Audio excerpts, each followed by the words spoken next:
Well, good evening and welcome. Thank you very much to all of you for coming this evening, and a very, very special thanks to the 6 panelists who have taken time out of their busy admissions season to spend some time with us. We are very fortunate to have you for the Oxbridge Academy's very first Zoom College Forum. I will now introduce each speaker in the alphabetical order of the colleges and universities that they represent. First is Shelby Harton, Director of Admissions, Marketing, and Communications from Colby College up in Maine.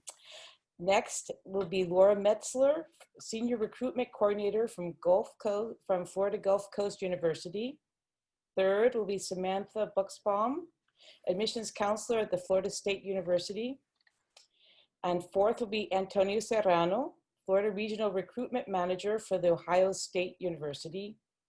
Fifth will be Alexander Murphy, Admissions Officer for our own University of Florida. And number 6, Sabrina Paxton, Admissions Counselor for Vanderbilt University. So before our panelists get started with their presentations, I just want to say a few words about the organization of this event. First, each presenter will speak about their college for about 10 minutes. And if you have any questions about a specific school, please write your question in the Q&A section, specifying the name of the school if you are addressing a specific question about that school. After the last speaker, you will have about 10 minutes to ask more general questions, which one or more of the panelists will answer. I will now pass the meeting to Carrie Avakian, our newest college counselor in the ASC office, who will coordinate the next portion of the College Forum. Hello, everybody. We're really excited that you all are here, and I am especially excited to welcome Shelby Harton, who's gonna start us off. She's from Colby College, and we'll share a little bit about Colby with you all. Wonderful. Thank you so much, Carrie. Appreciate it. So I'm going to go ahead and share my own screen. I have some slides here. So once again, my name is Shelby Harton. I'm the Director of Admissions, Marketing, and Communications at Colby College. Colby is a small private liberal arts college located in Waterville, Maine.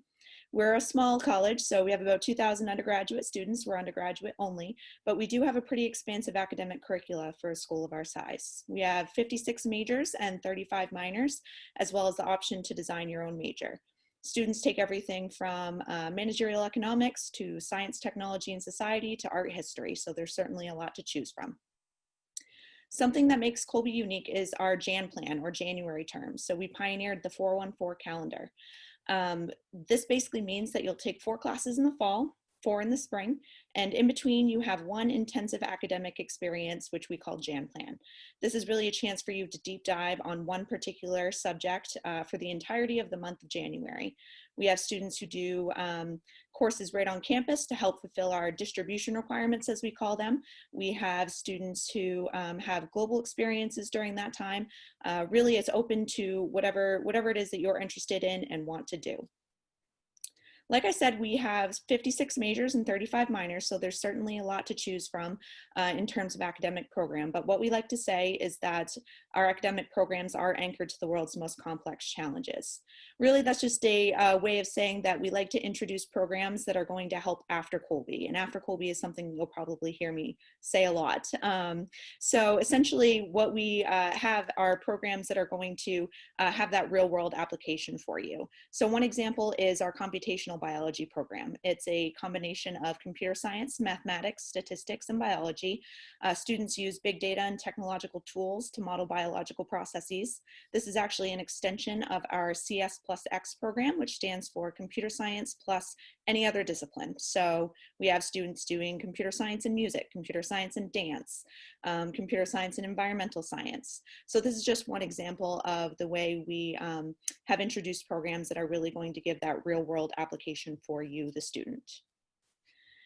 Now, something else that we have that I think makes us unique is our Davis Connects program. We believe that every student should have access to a global internship or research experience, regardless of their ability to pay.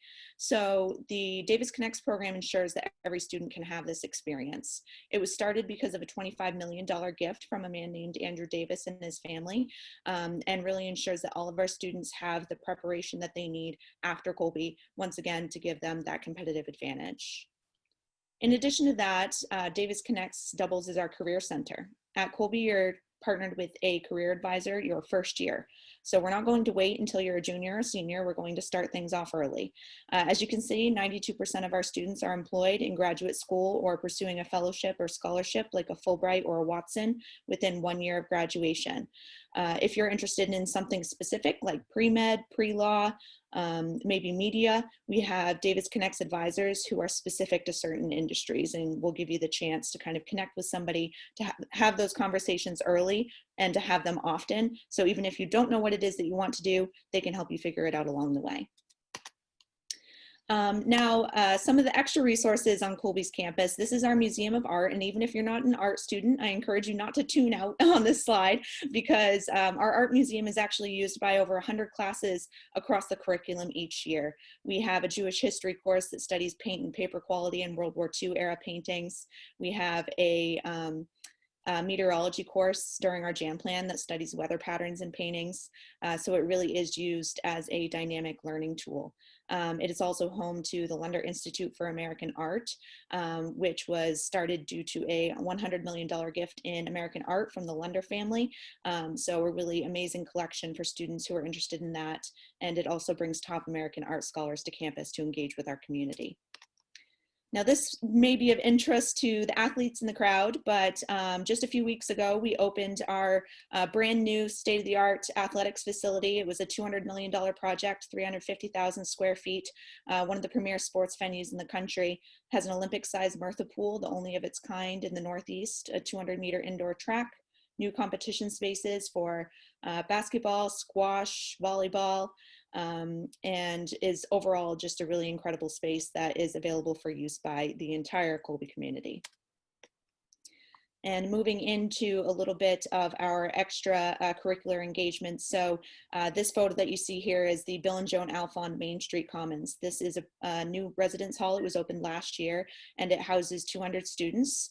This has a community service basically piece to it. So students, what they have to do in order to live here is engage in some kind of community service project. So we've had some students who did something called Camp Code. They partnered with the local library and taught middle school students how to code, for example. So they did a series of workshops doing that.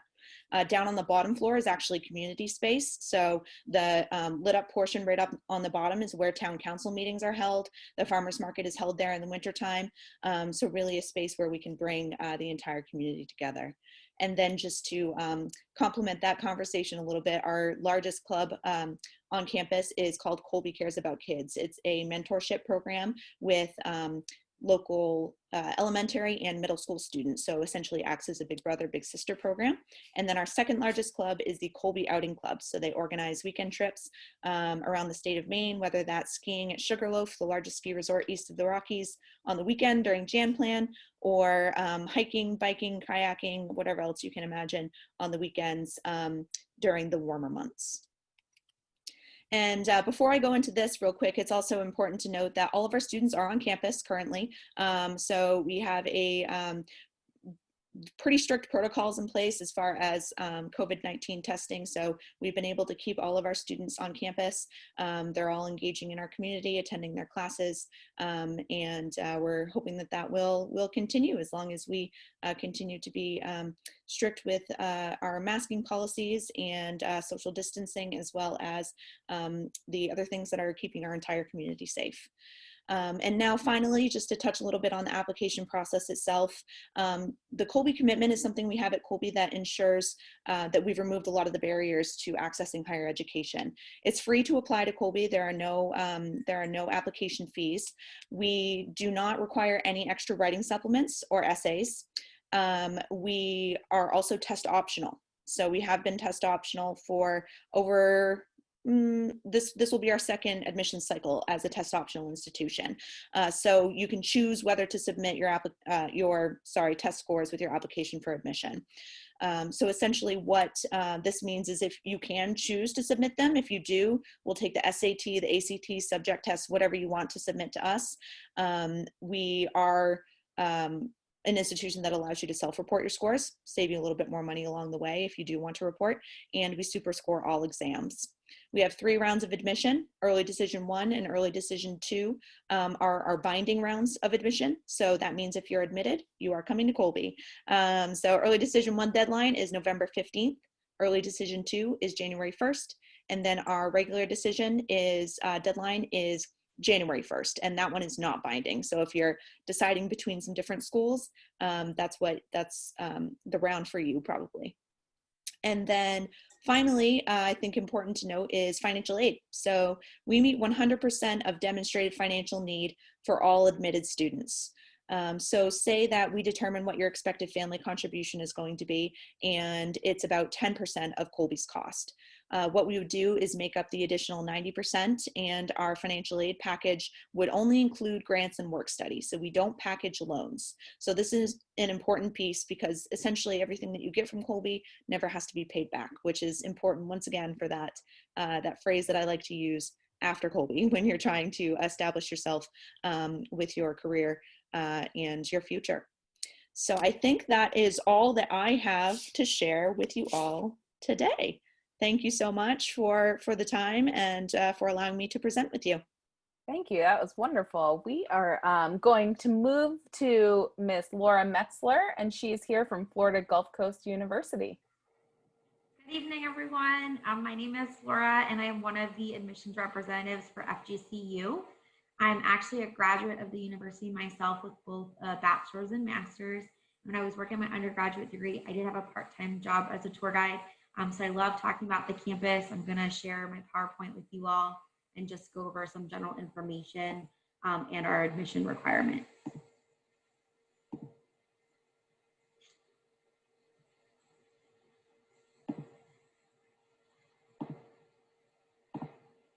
Okay, so if you have not had the opportunity to visit our campus yet, we are located in Fort Myers, Florida. So we're on the west side of the state in the Southwest region. We're about 2.5 hours from you all. When I could travel, I did come over to West Palm Beach and visit Oxbridge for the past several years now. So I enjoy working with all of your students and telling you more about the campus. We are a newer institution as well. We opened our doors in 1997. And we're a smaller to medium-sized campus. So we have about 15,000 students currently enrolled. About 2,500 of those were incoming freshmen this past year. And what's nice about that smaller population is we are able to provide smaller classroom sizes. So on average, it is about 33 students per class, and we have a faculty staff to student ratio of 22:1. So we really try to prepare our students for their future careers while they're still in their classroom space. We try to stray away from strictly lecture style teaching and provide some innovative and creative learning spaces. With that, we have a lot of resources and research opportunities for students, internship opportunities. We have our Career Services Center on campus that works with students, resume writing workshops, mock interviews, all to prepare them for when they graduate to get a job out in the field.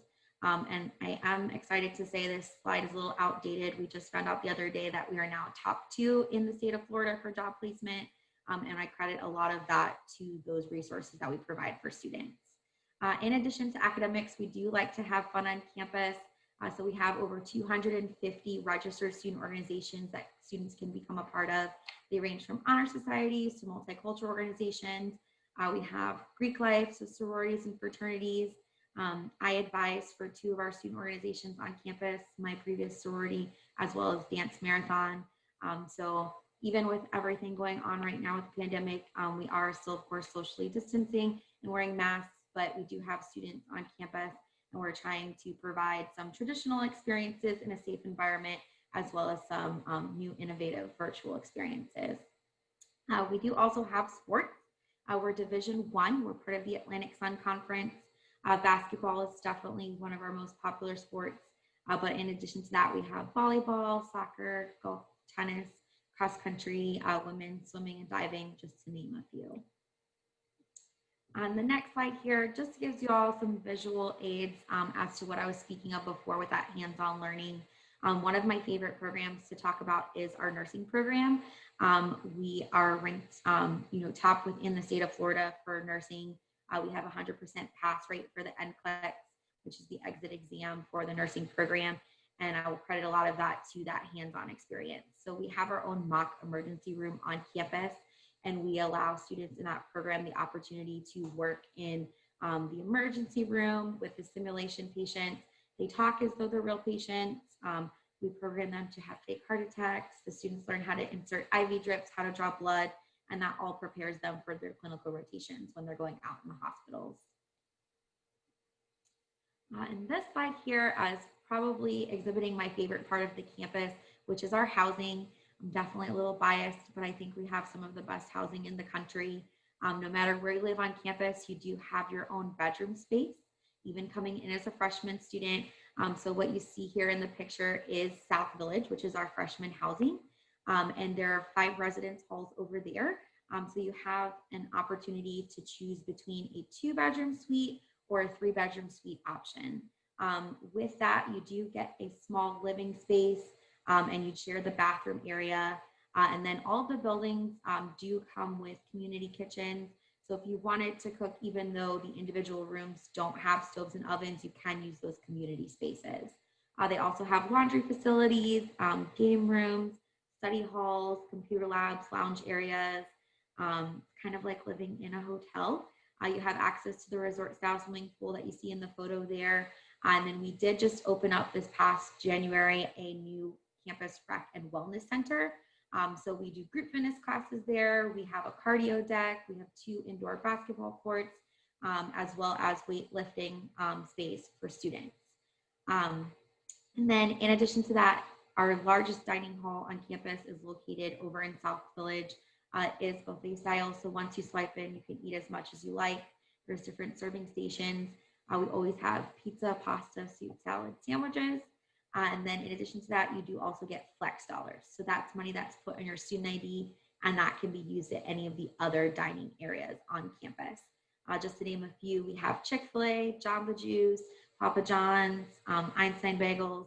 Everyone cheers when they find out we have a Starbucks and it's connected to the library. So food is very accessible on campus as well. And then the last important thing to know about housing is that as a freshman, you are allowed to have a car on campus, no additional cost for that. You just keep it parked by housing during the school week, and we have a shuttle system that will take you back and forth between main campus and housing to class. Or you can always walk, bike, longboard. It's very accessible around the campus. And then I just want to talk a little bit about our academic programs. We offer over 63 undergraduate degree programs, and they're broken down by college. So our College of Arts and Science is our largest. We also have our College of Education, our Lutgert College of Business, our School of Entrepreneurship, and then our Merritt College of Health and Human Services, and the UA Whitaker College of Engineering. We just broke ground earlier this month on 2 new academic buildings on campus. We will be opening up, hopefully within the next year, year and a half, Academic Building 9, which will house our water school. So students who are interested in STEM programs, especially marine science and environmental science, will be able to take advantage of that new space. And then students in our School of Entrepreneurship will be getting their own home on campus when that facility opens up for them. We have a lot of students who are interested in double majoring or selecting 1 to 2 minors to go with that major. We always encourage students to explore different areas of study. If you want to learn more about any of our programs, everything is on our website. It's very easily accessible. You have the opportunity to see on there some curriculum maps for the program and learn more about those and the courses that you'd be taking to obtain those degrees. And this slide also just gives you a nice little visual of the campus. This is what we call the main campus area. So it's a lot of student activity takes place here. That circle area of grass in the middle is our library lawn. It's a central hub for campus. We host farmers markets out there once a month. We have a student organization called the Hammock Club where students hang hammocks and they're just hanging out in the library lawn. All of the academic buildings are located down the academic core. We have our student support services like our admissions office where I work, financial aid, the registrar. It's all accessible to students right there on the campus as well as the library. And then now that I've gotten you excited about the university itself, I want to talk a little bit about the admissions process. So if you are a senior this year, we are an early action institution. So that application opened up August 1st. And if you want to be considered for early action, you'll need to apply by our November 1st deadline. If you don't make that deadline, we do still have one other opportunity for you to apply by, and that is our regular decision deadline of March 1st. Students who apply by that early action deadline are automatically considered for our admission merit scholarships that we offer, and then you will also receive your decision back at the end of December. If you apply regular decision, you'll get an answer back from us on a rolling basis sometime between January and March. We are a part of the Common App, so you can apply there or through our application on www.fgcu.edu. In addition to the application itself, we have something new this year. We are having an essay component. So we're using the 7 prompts that are on the Common App. So please just select one of those. That's an opportunity for you to provide some additional information about yourself, share anything that you didn't get to share on the application, tell us what you're passionate about, and let us hear your voice. In addition to the essay, 2 other supplemental items that we need would be the high school transcript. You can either complete the SSAR, the Student Self-Reporting Academic Record, or have your transcript sent to us through the postal mail or electronically. And then test scores do need to come from ACT or College Board directly. Because we are a public state university, we are still mandated to require test scores for this admission cycle. So please make sure, if you haven't had the opportunity to test yet, to try and do so. If you have any trouble testing, reach out to me. I'm going to share my contact information and I will do my best to assist. And then down at the bottom, we just list our averages for students who applied last year and were admitted. 3.89 weighted cumulative GPA. SAT was an 1141 composite and the ACT was a 23. And lastly, just wanted to share with you the breakdown for the total cost of attendance. You'll see tuition, housing, and meal plans. We average it out for Florida residents to be about $18,000 a year. So we want to do whatever we can to help you lower that total cost. I mentioned before those merit scholarships. Those are our President's Gold and Silver for Florida residents. We do also have one additional application for scholarship that you can apply for separately called the Foundation Scholarship. And you need to have the FAFSA filled out to be considered for that. But everything is stackable. So if you receive more than one scholarship, if you have Florida prepaid, Bright Futures, we'll stack all of that. And then I think I'm at the end of my time or getting close to that. So I just wanted to share my contact information with you all. This is my office, email, and work phone number. Please feel free to reach out to me at any point in time if you have any questions about FGCU or the admissions process. If you feel more comfortable sending a text, that is my Google Voice number. All right. Thank you, Laura. We are going to now hear from Florida State University and Miss Samantha Bucksbaum. Always forget about that mic. Hi, everyone. My name is Samantha Bucksbaum. I am the freshman admission counselor from Florida State University, meeting with you all tonight.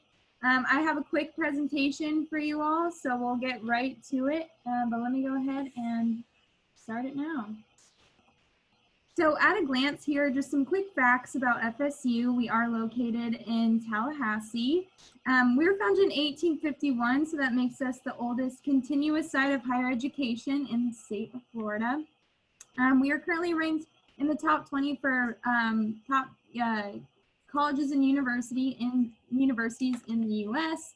And we have about 42,000 students at FSU, with of course the large majority of those being undergraduates. But despite those large numbers, we do keep class sizes relatively small. About 60% of our classes are going to have 20 students or less in them, and we do have a 21-to-1 student to faculty ratio. We also currently hold the #1 four-year graduation rate among public universities in the state of Florida. Let's just jump right into this application process though. So if you are a senior now, you can apply one of 3 different ways to FSU. We're a part of both the Coalition and the Common application. And then we also have our own institutional application that's listed out on our admissions website as well. Out of these, there's no method that we prefer over the other. It's really up to you, whichever application you want to choose. One thing that we're doing a little bit differently this year is if you are applying to our University Honors Program, this is something that you are going to apply to right up front. So we'll have a question on the application that just asks if you're interested in applying to honors. Once you submit your general application to FSU, that honors application, that supplemental application will then become available for you to complete as well. In addition to that, if you are thinking about applying to one of our special programs, so that's music, theater, dance, film, or studio art, all of those programs do require supplemental information, whether that is an audition or an interview or another application. Just make sure you're keeping up with their department websites because they will have their separate requirements, dates, and deadlines listed out there as well.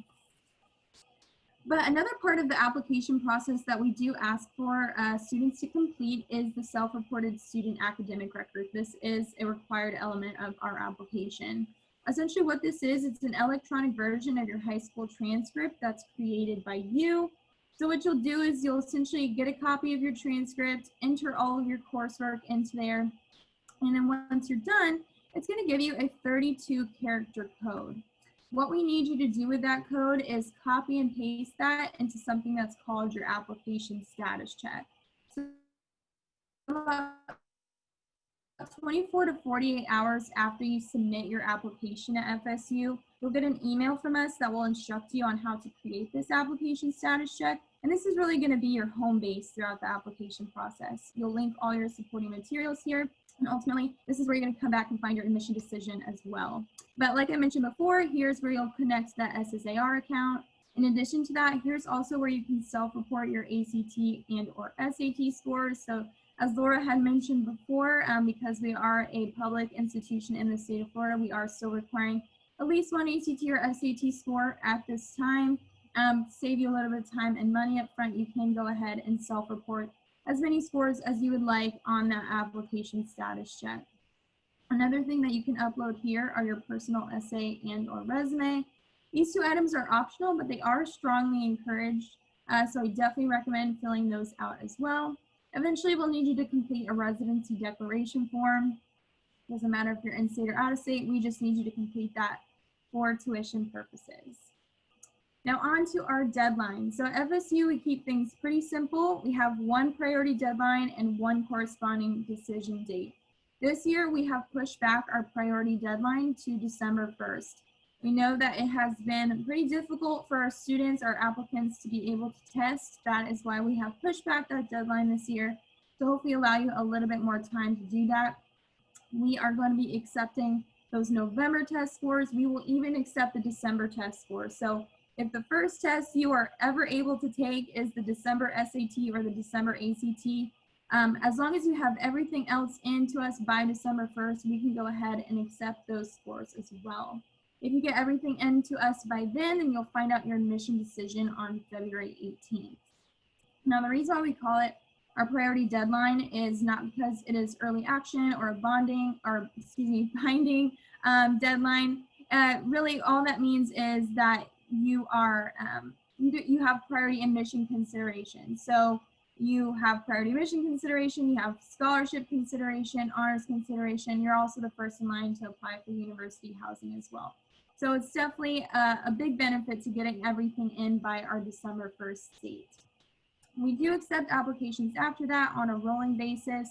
Our final deadline to receive any application materials is March 1st. I do want to transition a little bit though and talk about our holistic review. So at FSU, what that means is there's not a single factor that's going to guarantee admission into the university. We look at your application holistically, and there's a lot of factors that are going into your overall review process.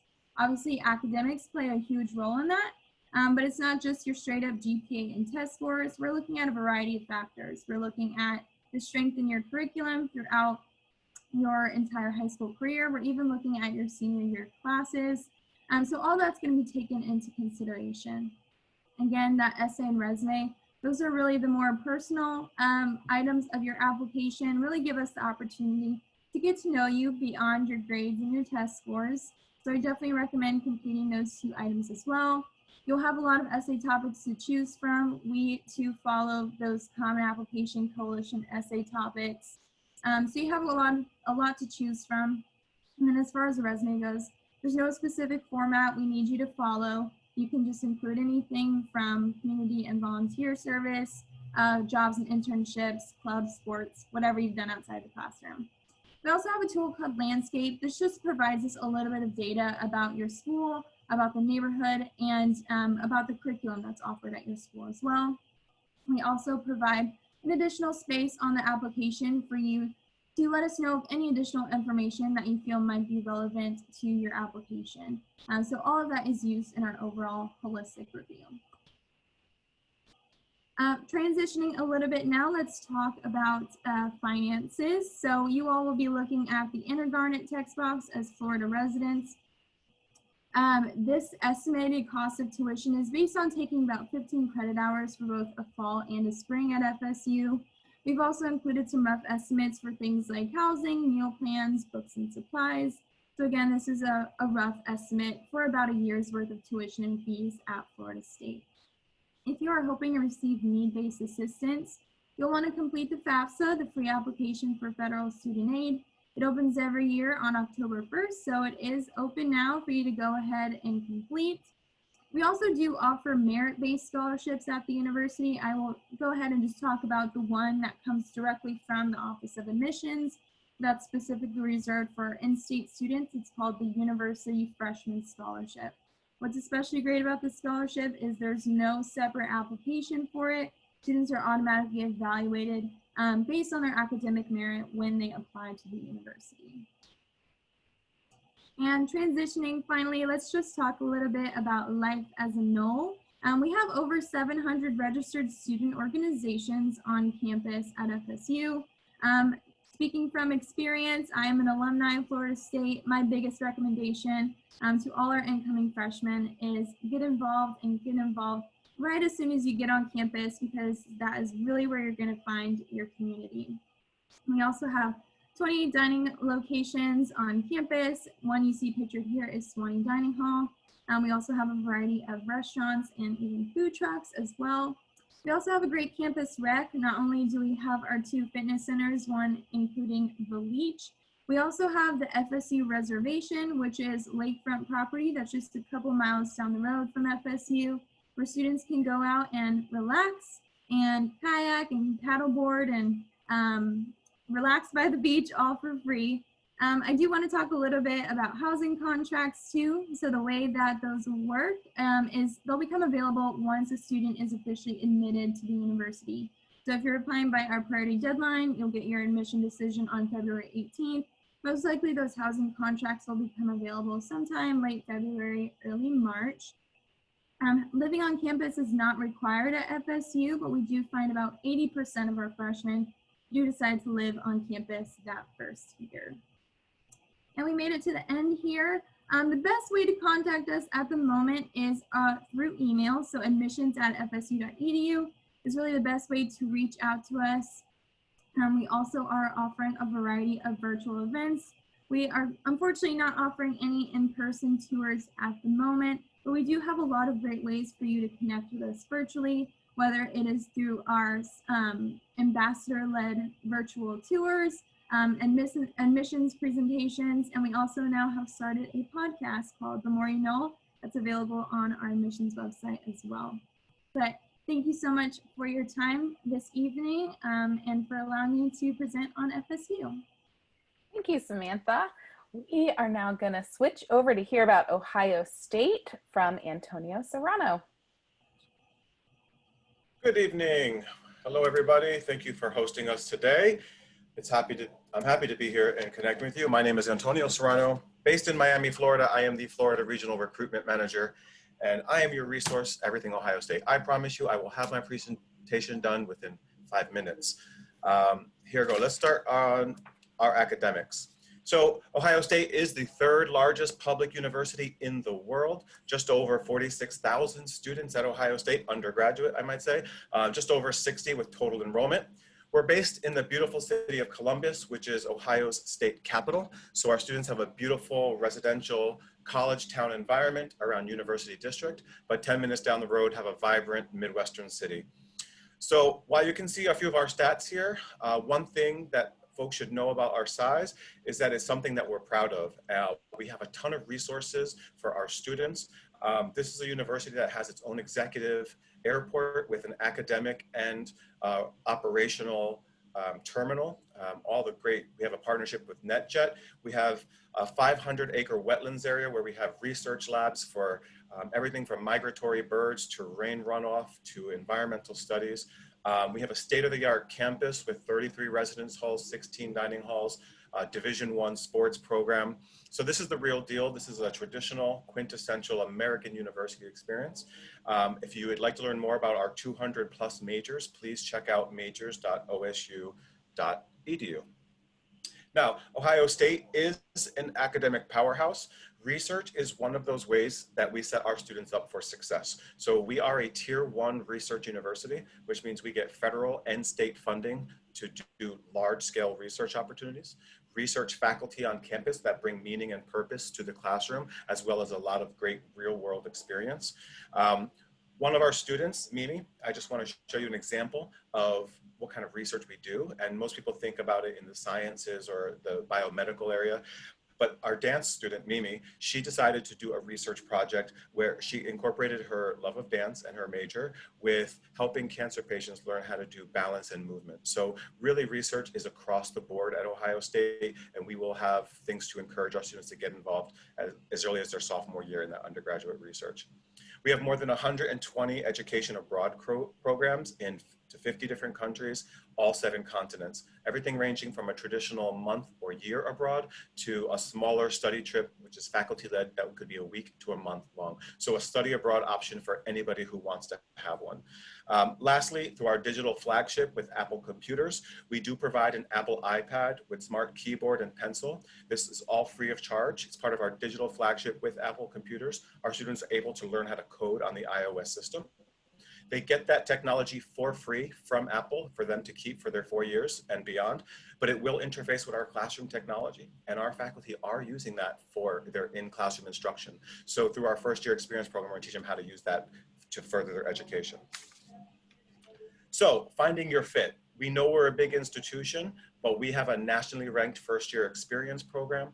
That program really sets students up for success. Even though we have one of the world's largest incoming freshman class of around 8,600 students, 96% of them return for their sophomore year. So our program really provides students with that academic, emotional support, as well as just getting acclimated to a large campus, a new city, and understanding how to use technology to enhance their overall education. So the nationally ranked first year experience program, or FYEE, is mandatory. Second year, we have another program which is optional, but this program really starts to get students engaged in that study abroad, preparing for internships, research.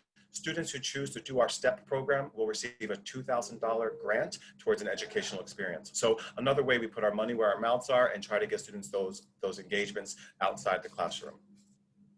Now, one of the programs that really I'm proud of at Ohio State is our Moral Scholarship Program. This is a diversity-based social justice service scholarship. Now, you'll see that it's a scholarship and a program. So what we're looking for here are students who are active in those types of diversity-based leadership opportunities. You could apply for this Moral Scholarship Program at the time of applying to Ohio State. Guys, this is a full tuition scholarship to Ohio State. This was offered to over 20 Floridians last year. So it's within your reach. Give us a shot, apply for the Moral Scholarship Program if this sounds good to you. Now, our honors program, a very traditional, academically rich program, looking for high quality, high caliber academics, students who want that more rigorous coursework, more research-based coursework. This is going to be the program you'd like to apply for. There is the Eminence Fellows Award as well, which goes with our honors program. That's another full ride scholarship to Ohio State for academically strong students. So please check out our honors program. In addition to our honors program, we have 17 different themed-based scholars programs. These are going to be interactive, community-focused, so living, learning communities, working with faculty, really getting yourself outside the classroom, putting it to practical experiences. So if that interests you, another option to apply for into your freshman year. Now, we talked about the Columbus, Ohio. It is the 14th largest city in the United States. So it is a thriving metropolitan area. Outside Chicago, we are second largest in the Midwest. It is the state capital, so we have a great political science and public policy scene happening on campus as well as downtown. Actually ranked #1 for political science for public universities. It's a wonderful city for millennials, guys. It's inexpensive, so you can get a beautiful apartment or share a house with your upperclassmen peers and really be able to go on a student budget, but get everything that a major city has to offer. So from South Florida, you can fly out of Palm Beach into Columbus International. It's literally 10 minutes from the John Glenn International Airport. So a quick Uber ride right to campus. So accessible very much. It's a Midwestern city, and there's a saying for Midwestern, it's Midwest nice, and Columbus does not let you down with that. It's open-minded, it's welcoming of all different races and ethnicities, it's open to LGBTQ, so it's a really wonderful city. I love when I'm there. I feel very welcomed, and I feel like it has that really rich cultural vibe. So to kind of summarize everything, if you're interested in a school like Ohio State, we would love to have an application from you. We did extend our deadline this year from November 1st to November 15th. You must meet that early action deadline to qualify for merit scholarship. We have a ton of merit scholarship, guys. You can get an Ohio State education for free as an out-of-state student if you know how to do it. Please reach out to me. So definitely apply early action. The only thing that is required this year is the application and the transcripts. We are test optional for 2021. I would say our median test score is a 1350 to 1450. Our median ACT is a 29 to 33. So if you don't have those scores, opt not to send in your scores, right? So think about it. Go apply wisely, and I'll be helped. I want you admitted, so I'm going to work with you. If you have any questions, let's talk about whether or not you should use your test scores. Letters of recommendation are also optional. If you send them, we'll use them as part of that holistic review. But we just want students really who engaged in their high schools, who are taking rigorous course loads and are prepared for the rigor of Ohio State degree. FAFSA right now is opened up on October 1st. You have until February 1st for Ohio State to complete the FAFSA. Not only do we have merit-based scholarships, but we have need-based scholarships, and then of course financial aid. So lots of opportunities there. If you're a Bright Futures eligible student, you're going to be a scholarship student at Ohio State as well. Learn more about Ohio State right here. Apply.osu.edu. I am Antonio Serrano. God bless you, and thank you for letting me be here today. Thank you, Antonio. That was great. We are going to now hear from Alexander Murphy, and he's here from the University of Florida. Okay, good evening, everybody. Hold on, give me one moment. Okay, good evening. My name is Alexander Murphy, and I am the Palm Beach representative for the University of Florida. I am a UF alum. I received my undergraduate degree in dance performance and choreography and will soon receive a master's degree under the College of Business. Now, UF does have a huge focus on interdisciplinary studies and really encouraging students to participate in multiple academic fields to really create your own experience. And now, UF is ranked #6 of all public universities according to US News and World Report. This is a ranking that we have been working on for quite some time and are continuing to strive for 5. We have a total student population of about 55,000. Around 38,000 of our students are undergraduate, and the remaining 17,000 or so are graduate and or professional students. Our students come from every county in the state of Florida, every state across the United States, and over 130 countries across the world. So when we say the Gator Nation is everywhere, we truly mean that it is everywhere. You have the opportunity to select from one of our 120 undergraduate majors. We have well over 200 undergraduate minors, as well as well over 200 graduate programs. Students are very strongly encouraged to both double major, receive several minors, as well as participate in multiple combined degree programs where you'll receive both a bachelor's and master's degree within 5 years. Now, the University of Florida is located in Gainesville, Florida. If you are not familiar with where Gainesville is, we are in North Central Florida. We're about 2 hours or under 2 hours north of both Orlando and Tampa, and about an hour and a half to 2 hours south of Jacksonville. Now, Gainesville is very much a small town surrounded by activities and student life, faculty activity of the University of Florida. Our downtown community is very, very active and very vibrant. As you can see here, this is our Hippodrome Theater, which is our Gainesville's local theater where local artists will come in, performances will happen here throughout the year. There are also many local restaurants and shops in downtown Gainesville, as well as farmers markets that will come monthly. Now, immediately surrounding Gainesville, there are a lot of Florida's state parks and prairies, as well as a lot of Florida's natural springs and aquifers. So many of our students will take day trips, weekend camping trips to really just explore a more nature side of Florida. Okay, I'm gonna briefly talk about some of our dates and deadlines. So we are following the same dates and deadlines as we have in the past. So our priority application is November 1st. We do not have early admissions and we do not have early decisions. We only have this one November 1st deadline. Now you are able to submit your application via Common App or Coalition application. We do not have a preference which application you decide to submit, whichever is most easiest and will keep you most organized as the student. Now, we do not accept high school transcripts until after a student has been admitted and after they graduate high school. Instead, we ask that students submit the SSAR, or the Student Self-Reported Academic Record. Very similar to how both Laura and Samantha were describing it, the SSAR, you will be inputting all of your coursework, and as part of creating your My Admissions portal after applying, you will have to both submit and link your SSAR to your application. So that 32-character code, you just copy it, paste it into your UF My Admissions portal, and you will receive a message that your SSAR is successfully linked. Now, as being a part of the public universities in the state of Florida, we are still requiring test scores as part of our admissions process. Now, the test scores must be in our system by December 15th. In a traditional year, the November test is the last test that we will accept. However, this year, the December 5th SAT or the December 12th ACT, we will mark as on time as long as a student indicates at the testing agency that they are sending their scores to UF. As long as you follow all three of these deadlines, you will receive your admissions decision the last Friday in February after 6 p.m. If you miss any one of these deadlines, you do go into our space available basis, which you will receive a decision the last Friday in March. Typically, there is no space available, so it is extremely, extremely important that you follow both all the November 1st, the December 1st, and the December 15th deadlines. Some of the different pathways to be admitted as a student, we do have our traditional pathway, which follows the fall and spring academic calendar. And then the state of Florida requires students to complete 9 credit hours during the summer of any one of their 4 years. We also have the Innovation Academy, or IA, which is a special program that students are able to apply for on the freshman application. IA is home to 30 academic majors, and students will receive a minor in innovation.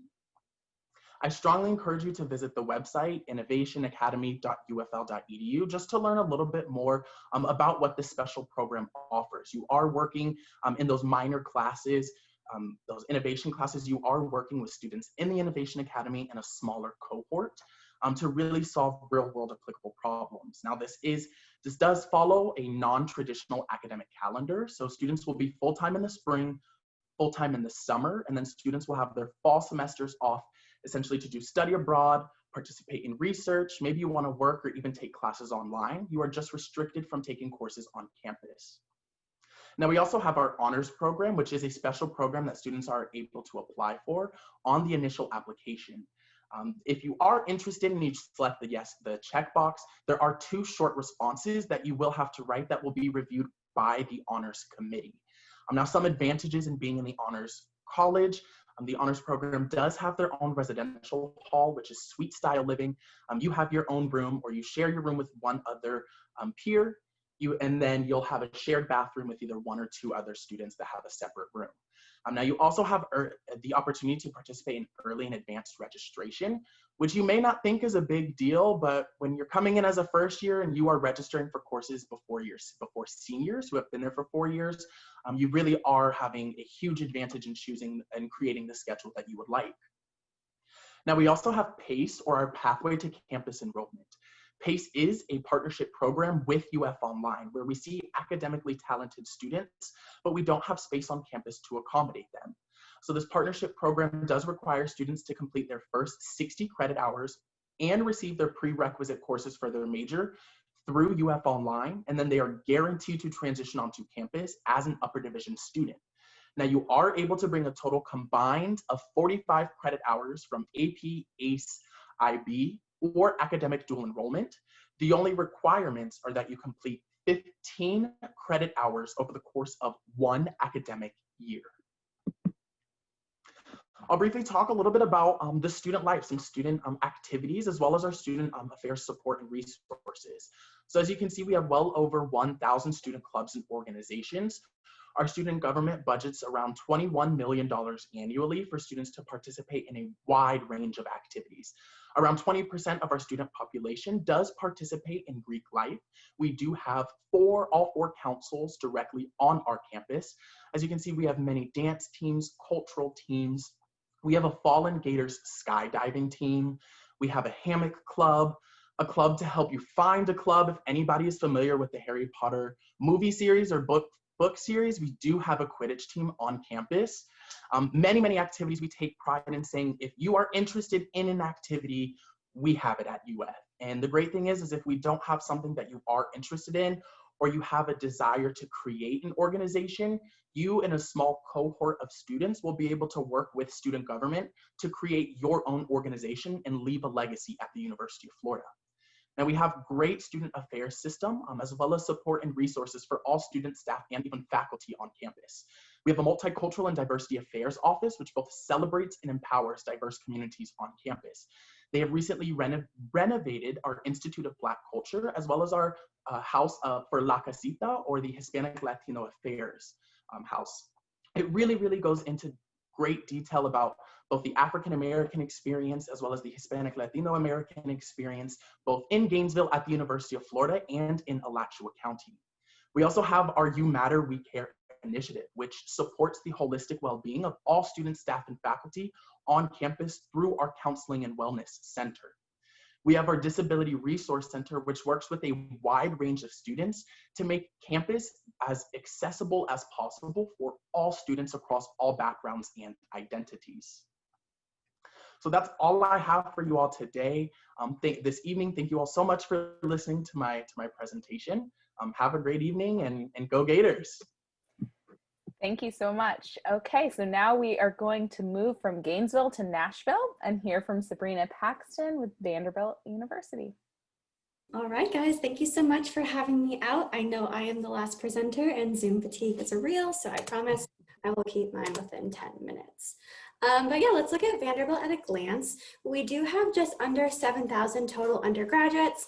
Normally, we do like to say that is a medium-sized institution here, but these Florida schools are big, so I probably would be considered a smaller size school compared to all the other schools here on the panel. But we do have, like I said, just under 7,000 undergraduates. You really won't kind of feel lost in the sea of students walking around campus, but it's a great size, a great community. You can still sit down in a new class, a new semester, and be surrounded by fresh faces, ideas, and thoughts that are going to be brought into that classroom. We do have 10 different colleges and schools. 4 of those are undergraduate, and the other 6 are graduate schools. The 4 undergraduate schools that we have are our College of Arts and Science, our School of Engineering, our Peabody School of Education and Human Development, and then our Blair School of Music. You will have to choose one of those 4 schools that you do want to apply into when you apply. Once you get to campus, you can definitely major, minor, take classes across the 4 schools. You're not kind of trapped into that school that you apply into. Likewise, after that first year, if you come, maybe you came in undecided, or maybe you decide you don't actually like the major that you thought you were going to like, you are more than welcome to transfer across those 4 schools after that first year. We also do have a hospital right on campus. So if you are interested in pre-med or anything like that, a lot of our students will do research and internships in that hospital. We do have 70 majors and over 100 minors for our students to choose from. We do have about a third of our students will double major, and about half of our students will have some sort of major and minor combination. If you guys want to learn more about the different programs that we offer, we do have a website that lists every single one of those 70 majors, and each major has their own specific website. So you can go online, see different classes that you would take in those fields, different professors that are teaching, and any cool, research or internships or projects that are happening here on campus. We do have 420 plus student organizations. That plus is there not because we got tired of counting, but because it's really easy to start up your own group here on campus. All you need is a group of your friends and a faculty advisor, and you can really start up any organization that you want. If you do want to get involved in one of the 420, it's really a great way to kind of leave your mark on campus, maybe try out a new leadership position. And with that many organizations, there's something happening every single night of the week. All you really need to do is walk across campus and you'll run into a bunch of different events, often with free food or free t-shirts or things like that. We're also Division I sports. All of those games are free and open to all of our students. We really like to bring speakers and concerts to campus. Every single year there is a big freshman concert, and a couple years ago, Beyonce and Jay-Z were our opener for that, or the headliner, excuse me. So all the freshmen got free tickets to that, and so that was exciting. And then we also have a two-day music festival on campus in the spring called the Rites of Spring. It's a nice way to kind of de-stress before finals start, and all of those things are free and open to our students. We do have 42% of our students identify as students of color. This is really important to us to bring together a really unique and diverse class and set of students from all different backgrounds and walks of life. We do have students from every single one of our 50 states, as well as around a 13% international student population. We are a private institution, so like I said, students from all over, but actually Florida is the second most represented state on campus. So you guys, Vanderbilt loves our Florida students here. And then yes, we do have a 3-to-1 scroll to student ratio. This is just kind of our funny way to let you guys know that we do have 330 acres of green space on campus. We technically are an urban campus, and I'm gonna go over to the next slide because I love this picture, but we're located in downtown Nashville. So we're about 1.5 miles away from the city center. You can see on the bottom left-hand corner of the screen, that lit up clock tower. That's campus. You can see the trees and the big green lawns that you can sit down and do your homework on. You can walk across campus and not run into a single car. And then as you can see, walk off campus and be surrounded by all of the restaurants and theaters and amenities that Nashville has to offer. Your Vanderbilt ID gets you free rides on your bus system. Your meal plan has dining dollars. If you ever get sick of eating the dining hall food, you can go to participating restaurants around campus. Basically just use your Vanderbilt ID like a credit card swipe. We are Music City, and only about 1/3 of the musics here are country concerts. So if you don't like country music, I promise there is music for everyone here at Nashville. Please don't be scared. And our #1 industry here is healthcare. So if you are thinking pre-med or anything like that, there is lots of ways to get involved around the city. Kind of likewise, we are the state's capital. So anything having to do with politics or activism, our students really love getting out around Nashville and getting involved. And then we also have a large international airport, only about 20 minutes away from campus, so you can really get wherever you need to go in a very short car drive. We are a residential campus, so in a non-COVID world, we do have our students live on campus all 4 years. You can see the building right behind the clock tower, that is actually one of our residential buildings. All of the freshmen live in one space on campus called the Freshman Commons. There's 10 different houses. Each one of those houses has a faculty head of house who lives on the bottom floor. They're really not there, to be your parent or to check in on you, make sure you're doing your homework or anything like that, but they're there to help ease the transition to school, help make connections across campus, and they do things like have movie nights and pizza nights. So if you come to Vanderbilt and don't know anyone, it's a really great way to get you out of your room and interacting with some students those first couple weeks.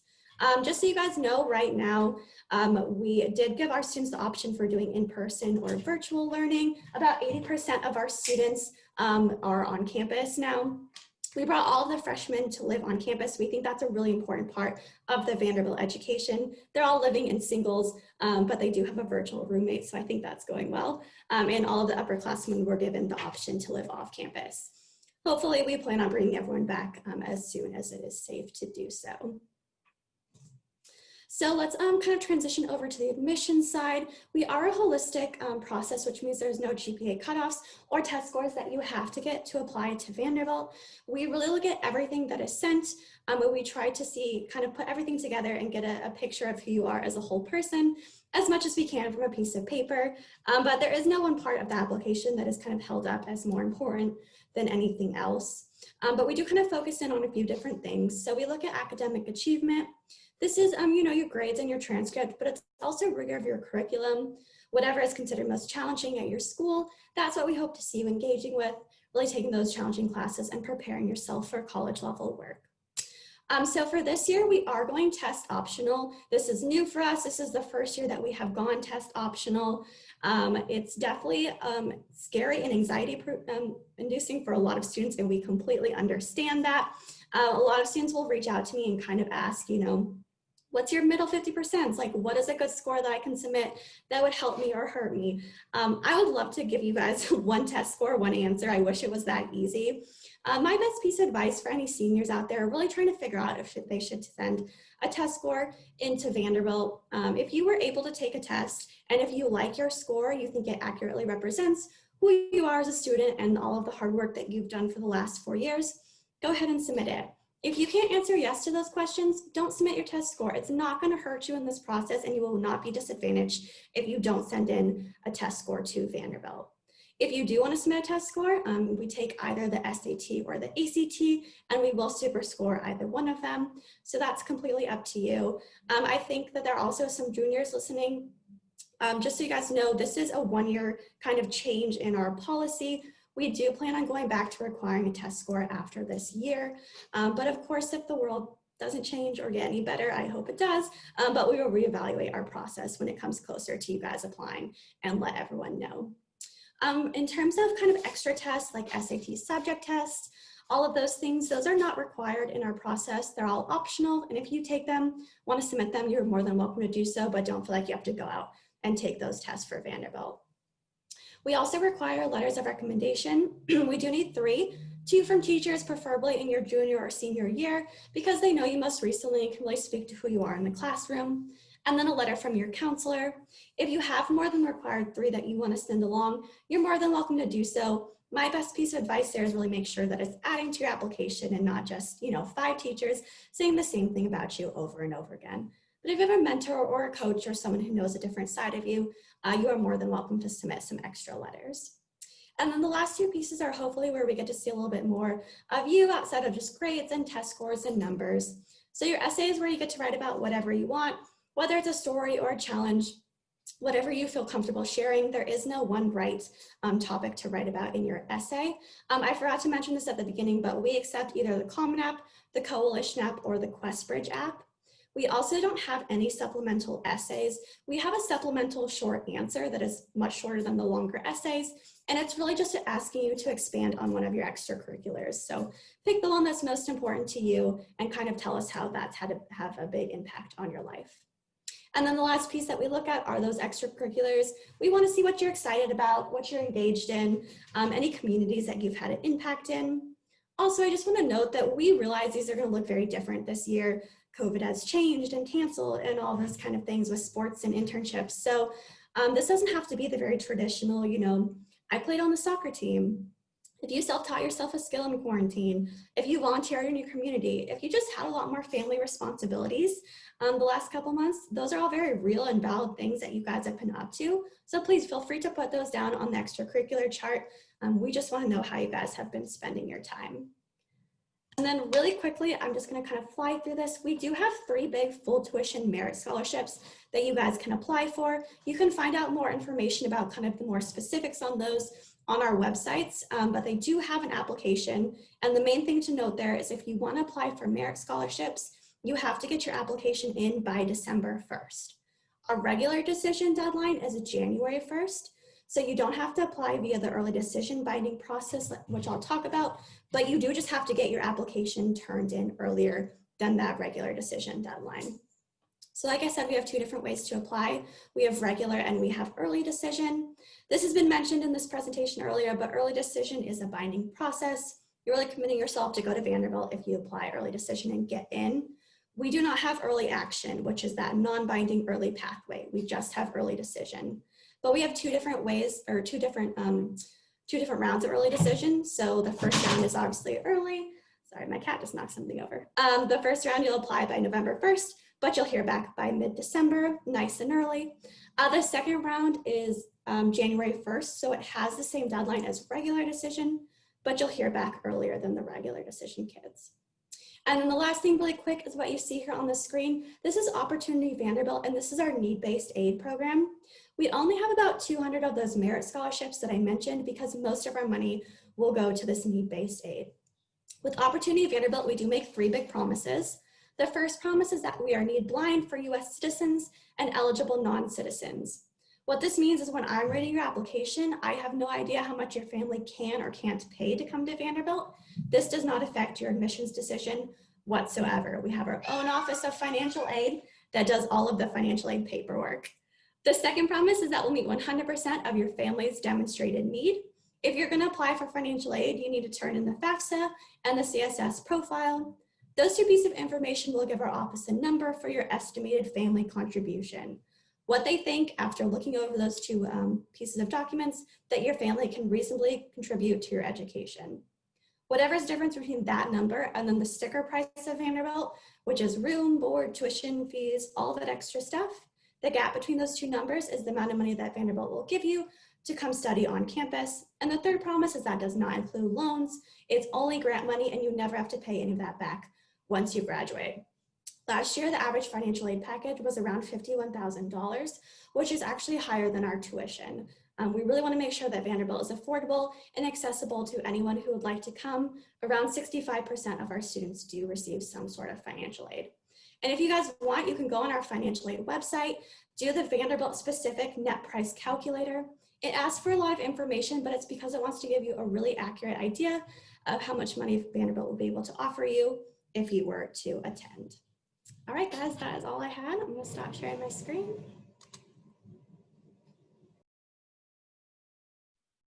Thank you so much, Sabrina, and all of the panelists. It was so great to get a 10-minute view into each of your campuses and the opportunities there. So we will segue into our question and answer session. About 10 minutes we'll take for this. So we have, I'll go with the first question and the question and answer here. Question is for Florida universities. Many universities went test optional this year. Why did Florida public universities not go test optional? Does anyone want to take the volunteer for that? Alexander? Yeah, I don't mind. Thanks. So the public institutions, we do not make the decision of do we accept tests? Are we making it test optional? So the Florida State Board of Governors have actually decided that because we are offering in-class tests, most of our counties are offering in-school exams, that they are still requiring tests to be a part of the admissions process. It seems like it's going to be like that for the rest of this year, as well as even into next year. But again, that's the decision made well above the university's heads. I know we've advocated for test optional across the state, but again, a decision made by the Board of Governors. We have to follow law as well as the Florida statutes. Thank you so much. That's helpful. So well said. Thank you. Yeah. And are there any of the, I think that actually answered it, but I had another question that was any chance of test optional for the future? Does anyone want to comment on that? Future classes, not this year. It's not going to happen, but in the future. I don't know if it's been discussed, at least at the state of Florida's level. I'm not sure if they've been discussing that, but if I can safely assume if they're required this year, I can see them being required next year. But all of that information we do update regularly on our website. Thank you so much. And then the other couple questions about in-person tours. Could we go through and have, is there anyone who is offering in-person tours at their school right now? We just started them last week. You can register for them on our website. They'll be offered Monday through Friday at 8 a.m., 10 a.m., 12 p.m., 2 p.m., and 4 p.m. We will be social distancing, so we do have a bus that we can only hold 12 on to make sure there's enough space for everyone, and then we will be doing some personal golf cart tours as well. In addition to that, we will be also hosting a virtual open house on October 17th from 9 to 1. So if anyone feels more comfortable attending and visiting us virtually, please pre-register for that on our website. Thank you. So that's Florida Gulf Coast University that just started the in-person tours. Anyone else want to comment on in-person tours and if they knew that it was forthcoming or anything like that? We're not at Colby College offering in-person tours, but we do have a virtual experience coming out right now that offers guided tours with our students. I know that a lot of people are probably suffering from Zoom fatigue and that kind of thing, but at the same time, we'll give you a chance to have a student walk you through campus and walk you through our tour and give their firsthand experience as well. So you will be able to access that virtually. And given that we're in Maine and you are all not, that might be a good option for you to look into as well. And that is all on our website, which is colby.edu/admissions/virtual-visit. So if you all want to check that out, you're more than welcome to. You can sign up for those along with spotlight classes and other events. Thank you. So particularly compelling to us in Florida after 6 months of super hot weather. But it sounds great. And we've been so impressed with all the creative virtual opportunities and experiences for the students. They've been really great and creating access for sure. I have another question. What do you think the 2021 freshman year will look like? Any guesses? Anyone want to comment on that? If you want to raise your hand, if you.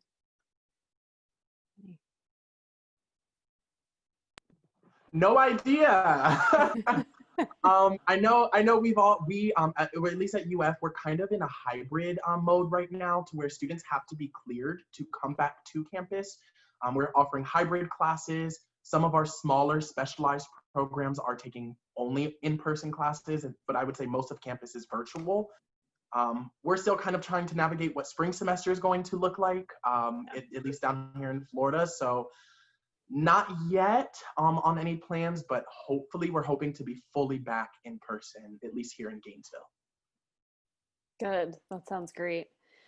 Another great question that it would be wonderful to have a few people weigh in on weight of SAT, ACT compared to the rest of the application. Thanks. Antonio. So I'll speak on behalf of Ohio State and most of the Big Ten institutions. So your schools like Indiana, Purdue. As part of the Big Ten Academic Alliance, we do holistic reviews for all of our applicants. A lot of our institutions are major blind when we're reviewing. So we're basically looking at how well a student has done in their school. Standardized testing if they choose to send it. But I think the most important part of the application is classroom success and how strong a student's curriculum is. So advanced rigor, how strong they were amongst their peers. I know specifically for Ohio State, we do look at it by a school basis. And so we won't compare Oxbridge Academy to another school. We're going to be looking at the pool of students at Oxbridge, what they were offered as far as AP, IB, honors, dual enrollment, and then assess how did this student fare within their learning environment. So any sophomores or juniors, make sure you're challenging yourself with your academic rigor, because at the end of the day, that's going to be the most important aspect of the application.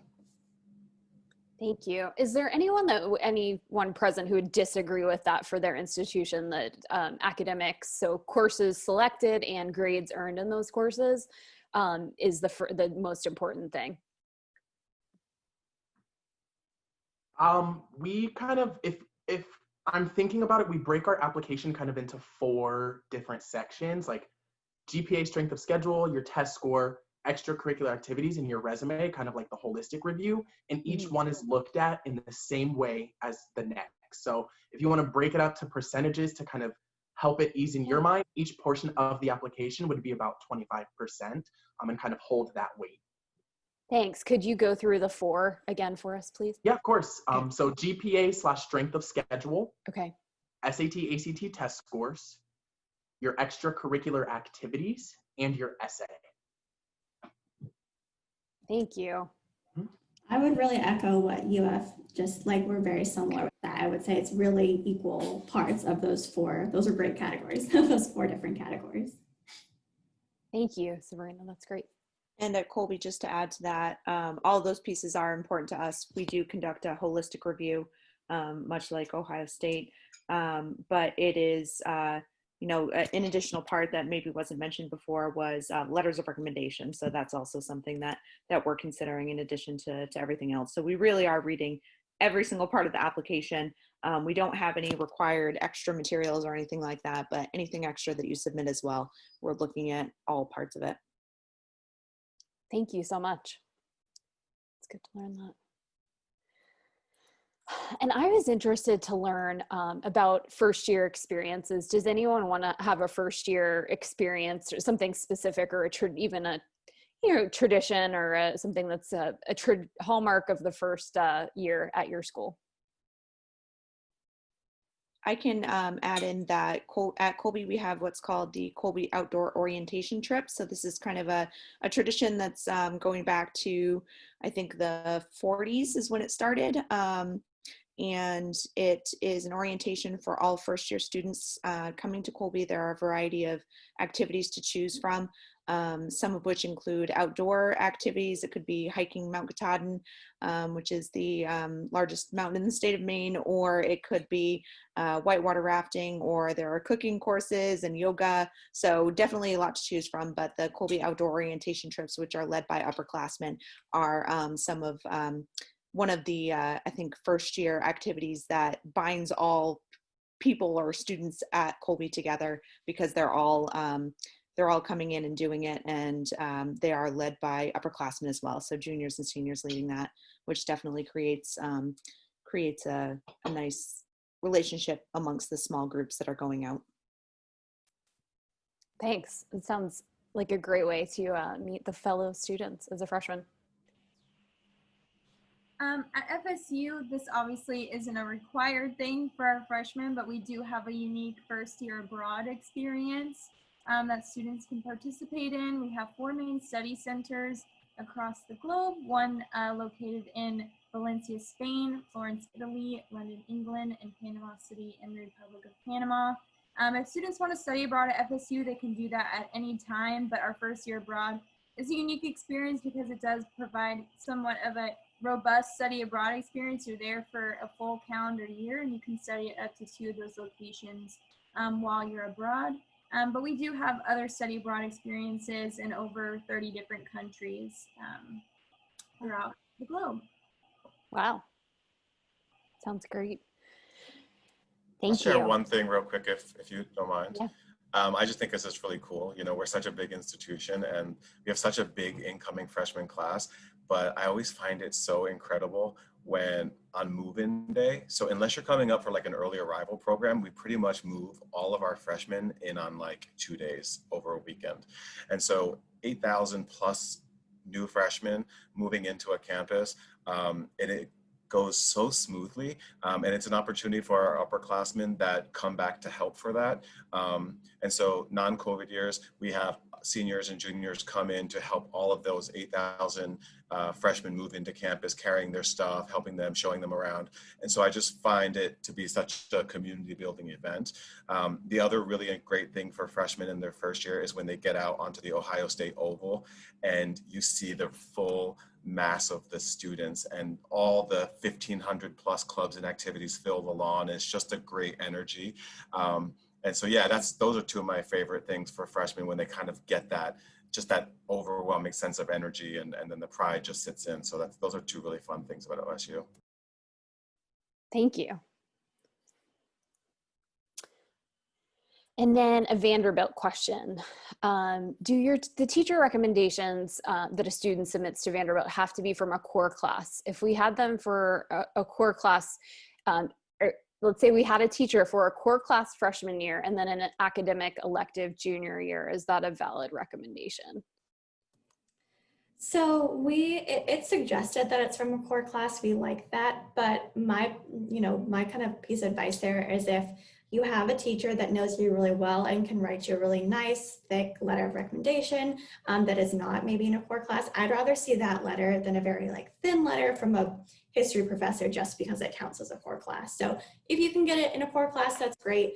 If not, I still would prefer to see the nicer, thicker letter. That's helpful. Thank you, Sabrina. All right, so I will conclude the question and answer. I'll turn it over to the director of our college counseling office, Zoe Lasada. Well, I just want to say thank you to all the participants again for spending time with us this evening, and to all the parents and students and their great questions. A special thanks to Beth Taylor, Carrie Avakian, and Shannon Duff for your work organizing this forum, as well as to Alexi Turkey, who has been our incredible Zoom consultant and our unfailing support of the ASC department throughout these last months, as well as Erin Reagan for her help. I wish everybody a good evening, and keep those applications and that research going, and we will keep on helping all the students and parents at Oxbridge with their college admission process. Thank you again. Have a good evening.